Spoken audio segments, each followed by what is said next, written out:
आज हमने बनाई है स्पेशल क्रीमी फ्रूट चाट जो बनाना बहुत ही ज़्यादा आसान है। इसको हमने ख़ुद क्रीम को व्हिप किया था और ये इतनी अच्छी व्हिप होकर तैयार हुई थी कि आप लोग एक दफ़ा बनाओगे, इसको व्हिप करोगे, इंशाल्लाह आप लोगों की रेसिपी बहुत ही ज़्यादा पसंद आएगी। रेसिपी स्टार्ट करते हैं। बिस्मिल्लाहिर्रहमानिर्रहीम। अस्सलाम वालेकुम। कैसे हो आप सब? ठीक होंगे, खैरियत से होंगे। अल्लाह पाक खुश रखे, आबाद रखे। सो फ्रेंड्स, यहाँ पर मैंने 1 कप ले लिया है व्हिपिंग क्रीम का। यहाँ पे डेयरी मिल्क क्रीम मैं यूज़ कर रही हूँ। यहाँ पे फुल चिल है मेरे पास क्रीम। अब हमने इसको व्हिप करना स्टार्ट करना है। वक्फे के साथ आपने स्टार्ट करना है इसको व्हिप करना, ताकि आपकी मशीन जले भी ना और बिल्कुल भी हीट अप ना हो। अब हमने इसमें 2 टेबलस्पून डाल दिए हैं शुगर के। अब हमने इसको फिर दोबारा से व्हिप करना स्टार्ट कर देना है। कुछ फ्रूट्स हैं मेरे पास, बनाना है, एप्पल है मेरे पास, जिनको मैंने बाद में कटिंग अच्छे से कर लेनी है। अल्हम्दुलिल्लाह देखें 5 से 7 मिनट के बाद हमारी क्रीम अच्छे से फ्लफ़ी होना स्टार्ट हो चुकी है। रेसिपी अगर इस पॉइंट पे ज़रा सी भी अच्छी लग रही हो तो लाइक ज़रूर कर दें और नूर्स किचन को अगर आप लोगों ने सब्सक्राइब नहीं किया तो सब्सक्राइब ज़रूर करें।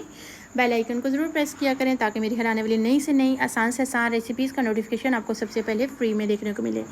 अल्हम्दुलिल्लाह टोटल 15 मिनट के बाद हमारी क्रीम का टेक्सचर देखें कितना प्यारा सा, खूबसूरत सा, फ्लफ़ी सा नज़र आ रहा है।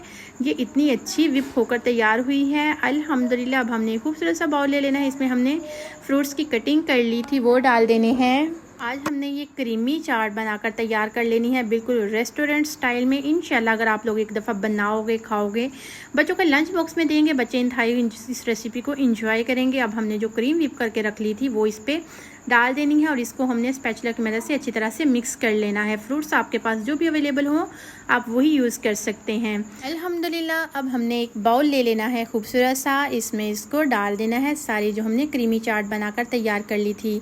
अब अगर आप लोगों के पास ड्राई फ्रूट अवेलेबल हो जोन से भी आप वही यूज़ कर सकते हैं। मेरे पास है यहाँ पे किशमिश, मैंने वो डाल दी है। कुछ मेरे पास है यहाँ पे चॉकलेट चिप्स, चॉकलेट दाना इस पर डाल दिया है। अल्हम्दुलिल्लाह अब हमने इसकी मज़ीद खूबसूरती को बढ़ाने के लिए यहाँ पे डेसिकेटेड कोकोनट है, कलरफुल, मैं वो यूज़ कर रही हूँ। यहाँ पे और खूबसूरती को, टेस्ट को बढ़ाने के लिए जामे शीरी है या रूह अफ़ज़ा, आप वो भी डाल सकते हो। अब हमने इसको डिश आउट कर लिया। उम्मीद है आज की रेसिपी आप लोगों को बहुत ही ज़्यादा पसंद आई होगी। रेसिपी अगर अच्छी लगे लाइक करो, शेयर करो, सब्सक्राइब करो।